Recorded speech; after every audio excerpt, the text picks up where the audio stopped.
You will not fucking believe this, but my black ass has gotten sick again. Like, my immune system fucking sucks. She doesn't exist, or she just doesn't give a fuck about me anymore. I don't know what I did to upset her, but she is angry. Either it's me or my town is fucking disgusting. Like, I hate it here. Get me out of this college town ASAP.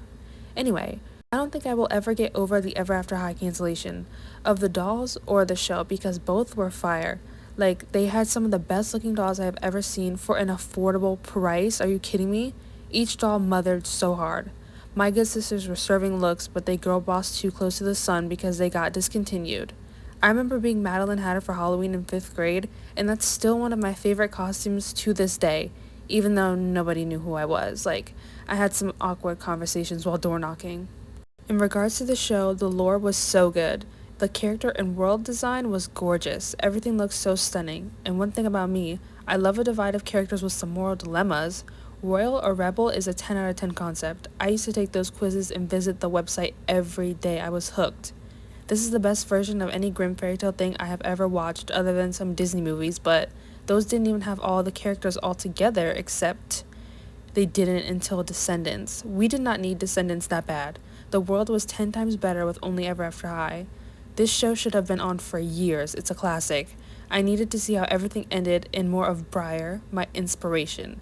Did the books ever get that far? Because if they did, let me know, because I will be picking those up, I promise you. Now that my nostalgia dump is over, today we are going to be reminiscing about where we were and how old we were when we first watched the first episode of Ever After High, Legacy Day. I'm so glad they put all these on YouTube and Netflix so I could give y'all a little recap. We started with the episode with that banger theme song. It just hits so right. I also live for this logo. Whoever came up with this knows they ate. Like, look at the girl's face. Then we get a big exposition dump where the iconic narrators explain the premise of the school and the show. Ever After High is a school for the next generation of fairy tale children, even though they didn't specify which generation. Like, how long has this gigantic school been running? Who's funding this shit? No way their parents were the first. Basically, they all have to follow in their parents' footsteps to ensure that everything that happened within their parents' respective classic fairy tale happens again with this new generation. Only problem is a student named Raven Queen, my bitch, doesn't want to be like her mother, the evil queen, who is the most hated in this world and is trapped in a mirror. She doesn't want to be a villain because that same thing will happen to her. Now we get into the royals of the school. I always like them slightly more, not gonna lie. Their fits hit so different and all their hair is so much cuter and bouncier. Everyone is so shamelessly femme and I personally live for that. And I usually got royal on those quizzes I took, so. Apple White, the daughter of Snow White, wants to ensure she gets her happily ever after, so she needs Raven to do her part and poison her with an apple so she can get woken up by her Prince Charming. Like, you really see who benefits here and who will suffer for all of eternity. Then we get into other main royal characters like Apple's best friend Briar, who was always my favorite character. I love pink, so she's already got a leg up. She's absolutely gorgeous, one of a kind type of girl, the biggest mood, and I love and need a pair of her glasses in real life. How could you not adore this girl? She's the daughter of Sleeping Beauty and she loves to shop and wants to party and enjoy her time being awake before her 100-year slumber. I feel you. Then we get introduced to Ashlynn Ella, the daughter of Cinderella, who is obsessed with shoes and has a shoe store. And Blondie Locks, who is the daughter of Goldilocks, who's kind of considered a royal, apparently. I think there are arguments to be made there. The rebels, on the other hand, want their own choice of their destiny. Other prominent rebels in the show besides Raven are Cedar Wood, the daughter of Pinocchio, and she can never stop rambling. But listen, she may tell a joke, but she'll never tell a lie.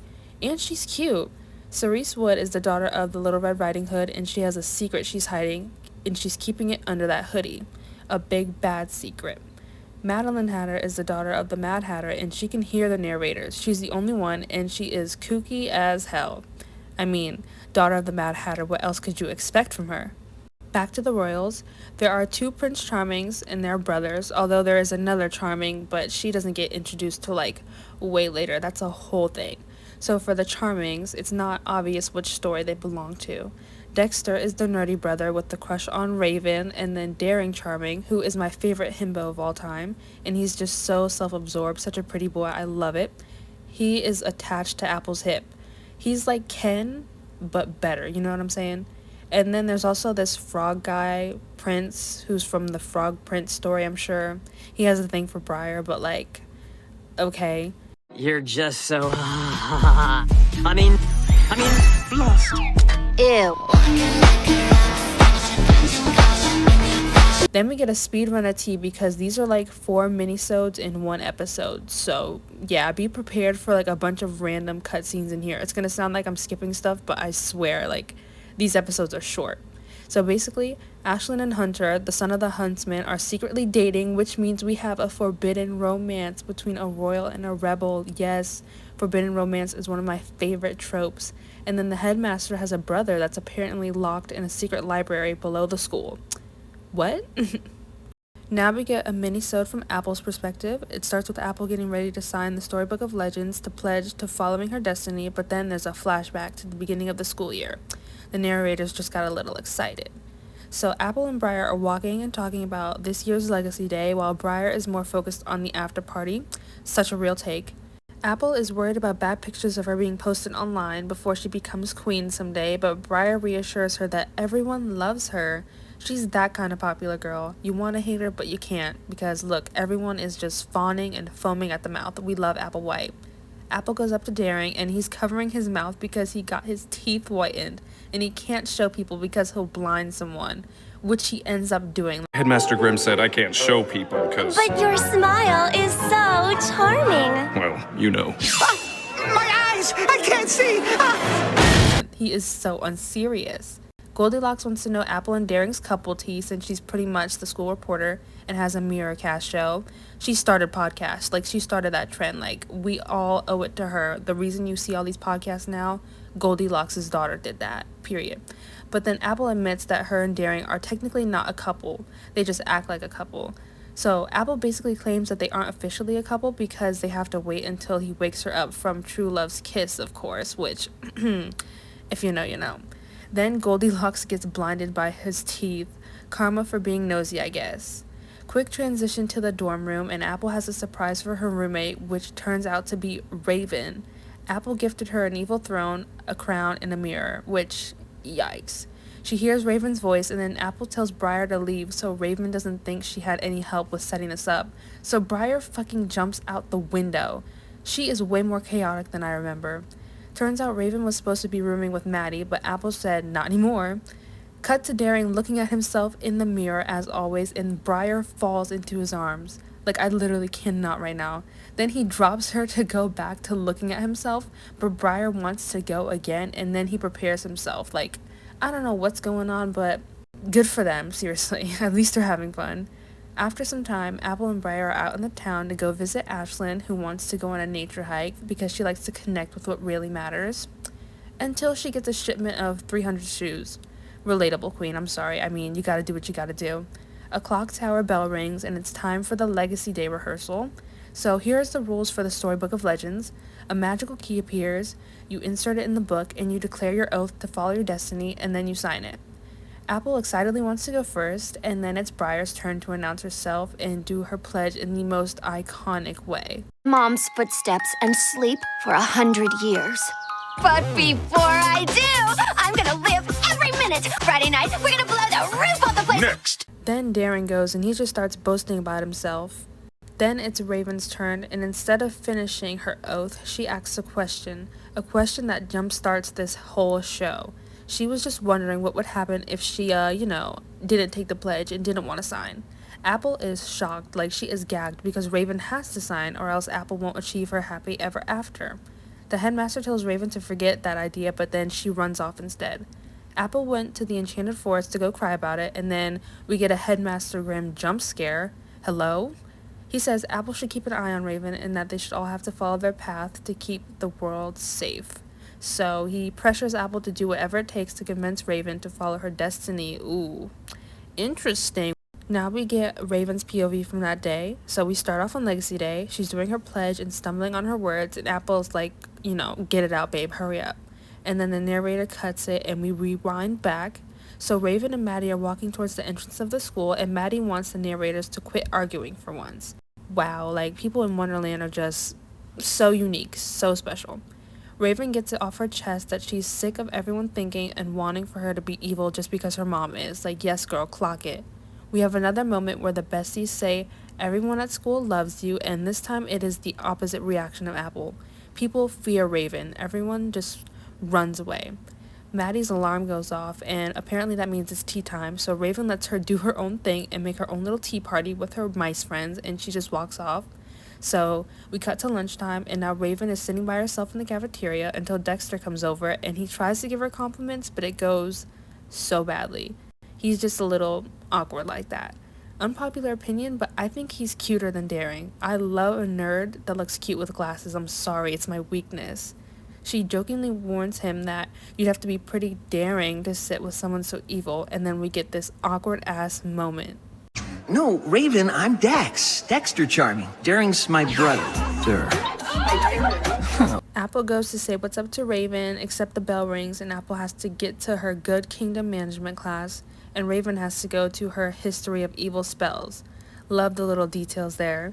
Daring turns and says hey to Cerise and blinds and burns the fuck out of her entire upper body with his whitened teeth, and wait, is this really their first interaction? No fucking way. Again, if you know, you know. So basically she growls at him and she was like, oop, let me not, and she runs off. So after classes, Raven goes back to her room, and she now realizes that this room is not the room that she wanted or requested. She now shares a room with Apple, since Apple wanted to micromanage Raven at all times because Raven is so important to her story. Apple shows off her surprise decorations, and Raven just says this is gonna be a long year. I thought she'd have more of a reaction to someone wanting her to be evil and having her room forcibly switched, like, bitch, I would have. Like, hello, excuse me, I don't know you like that. This time around for their Legacy Day practice, Maddie goes first, and then Hunter, and he has this cute interaction with a squirrel. Really, Pesky? You want to play that way? Next. Then Cedarwood goes, and last up, of course, is Raven. We already know her up-and-coming question, but before that moment, we get more details about what happens if you don't sign the book. Headmaster Grimm says if she doesn't sign the Storybook of Legends, her story will no longer exist, which means she'll disappear too. What kind of demon contract is this? And then all of a sudden, underneath the school, Giles Grimm, the brother of the headmaster, was listening to everything that just went down. Okay, so this last part is the big day. We finally made it to the point where both stories are going to converge. So the official Legacy Day is going on, and everyone is staring at Raven in the hallway like she killed somebody. Her and Maddie are talking, and Maddie says that she knows someone who could help Raven with her troubles, after being hilarious, of course. And do not forget the whole, if you don't sign, your story disappears, poof, and you may vanish into oblivion. That's a thing, you know, and it's gotta hurt. Apple spots Raven while talking to Blondie, and she grabs Maddie's hand and dips the fuck out before Apple can even approach her. Like, damn, she had her zoomies on. Maddie leads Raven to some gigantic library, knocks on the door, and then they magically get sucked in, which leads to Giles Grimm, and apparently he's cursed with this babble spell, and he can only speak gibberish or riddleish or something. Maddie, being who she is, of course, is the only one that can understand him. Giles was trying to explain that there's something wrong with the book, and that if she doesn't sign, her story will, cut to quick tea party, her story will actually continue, he thinks. Riddleish is hard to understand.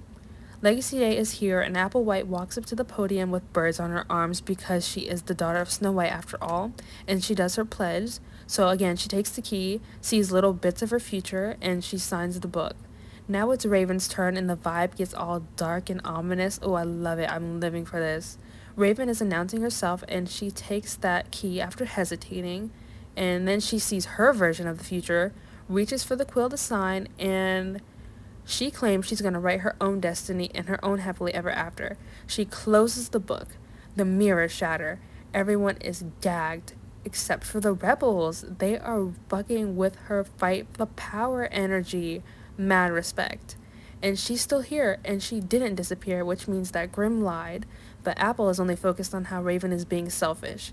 Which, Raven is being selfish, but like, would you sign that shit to be locked up in chains? I don't think so. Raven kind of loses it after that and puts a spell on everyone except for her and Apple that freezes everyone's movements, so like they're all frozen in time. Raven says she's sorry, but hey, on the bright side, everyone, including Apple, can choose their own destiny now. And to that, Apple's pretty much like, bitch, did I say I wanted that? No. She likes what she had, and now she might not get it because, A, the fear of the unknown is scary, like, Not gonna lie, that's my biggest fear too, bitch. I get you, I understand, I see you, I see you. So this is a big dilemma here. Like, this really tore me apart as a kid. Like, who do I support? I see both sides. Like, this is crazy.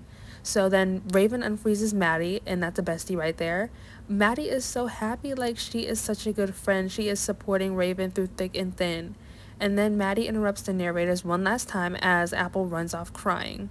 So some time passes, and Grim is facing a window, and he preaches how Raven just fucked up with forces she does not understand.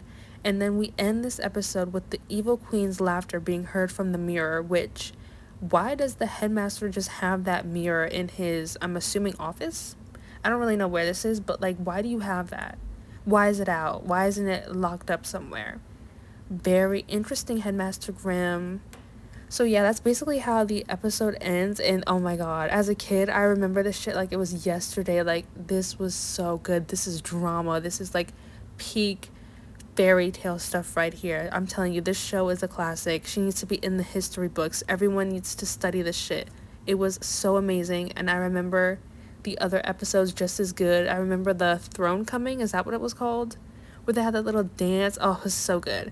And then the one where they went to, what's it called, Wonderland. Oh, that was also so good. The drama. And then the dragon one, that one wasn't that good, but the one that they put on Netflix, like the winter one with like Belle's daughter and Daring, like that was just so good.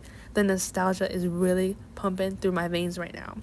But yeah, that's the end of this video. I hope y'all enjoy it, and I hope y'all get into Ever After High. If you aren't already, tell me who your favorite character is, and if it's not Briar, then I will just, you know, I'll learn to accept it, but you know, no one's touching her. No one's topping that.